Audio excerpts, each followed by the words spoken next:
I too want to welcome and thank Sinn Féin putting out this motion here tonight, and indeed to welcome Lucy and her husband and her daughter and family, the office, and commend her from the bottom of my heart for on this case.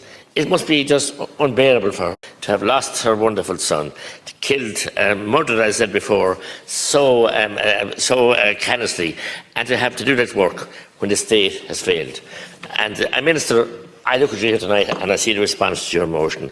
Not only you, but Minister for Justice Harris, Deputy Harris, now Taoiseach, Minister for Justice Charlie Flanagan, and Minister for Justice Heather Humphreys, who's in her own constituency, have all should hang their heads in shame in the way you've treated this tragedy. But look, it's the system. It's the system that you operate.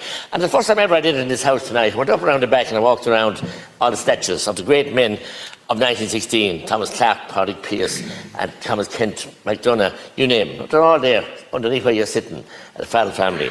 And it's a disservice to those people and the democracy they fought for us, the way you and your government have cover up after cover up after cover up after cover up. I have some of them here, and no disrespect to the family here, but I'll read them out. The killing of Shane Rossiter, young Shane Rossiter, in the Garda station in Clonmel. The murder of Niall Molloy at her wedding in Offaly. The Dublin and Monaghan bombs. The Omagh bombs, which was despicable complicity from the Garda Síochána. I know that. I met the man who dropped that bomb. The Whiddy Island tragedy all those years ago. The Stardust, finally they might get some chink of light. The Dowra affair. We all remember that when a man was apprehended for giving an evidence in the Seán Doherty issue at the time. And of course, John O'Brien and Pat Esmonde, two young men who were unceremoniously murdered off of Helvick Head. Cover up after cover up after cover up. No propaganda investigation. They're only ones that they're ones that I'm dealing with myself. And the other deputies have mentioned many, many other ones, and it's going on. And I salute all the deputies tonight who have spoken here.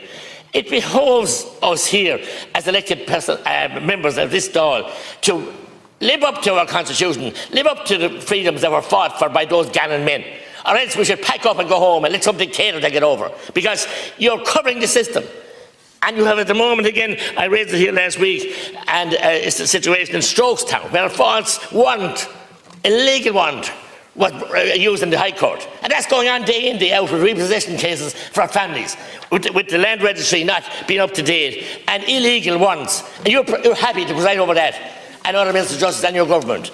And I salute Deputy McGann, who came in here tonight and broke ranks and got time. He wouldn't get it in his own party. He got some of your time, actually, incidentally, by accident, was able to speak.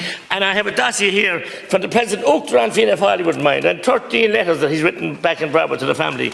The hollowness and the shallowness of it, and he's in government now as tarnished and was there as Taoiseach and won't do anything about it. Am I surprised? No. Because there are decades of people all over the country that I think of the situation in Limerick with the family who were literally poisoned by a factory and met behind Matt and Tony Holohan 35 years ago and dismissed as just cannon fodder.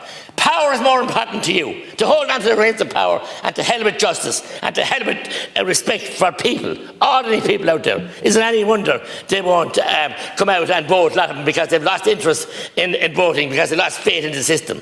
And you won't support your Gardaí. We never had a less Gardaí. To think that a man had so many crimes could be at large here and the whole system was a tissue of fabrication of failings. A man that could kill that and be stopped at a checkpoint and he put in charge of the car by a member of Garda Síochána. He had to be an insider and a Garda informer, otherwise he couldn't get away with what he could. And if he could, it's amazing, it's a sad indictment in our country that a person like him can still be at large. We don't know where he is. He could be down the street here in Grafton Street tonight for all we know. And there are many other families going through all that kind of stuff up and down the country. And you're happy as your legacy to preside over that. Well, I can tell you, I'm not allowing this charade tonight by you accepting the motion and you put it back in for more discussion and debate, delay and subterfuge and deny and to see until you be out of office. I'll be calling a vote on behalf of my colleagues here tonight on this motion, and we'll see where your members are then. Good.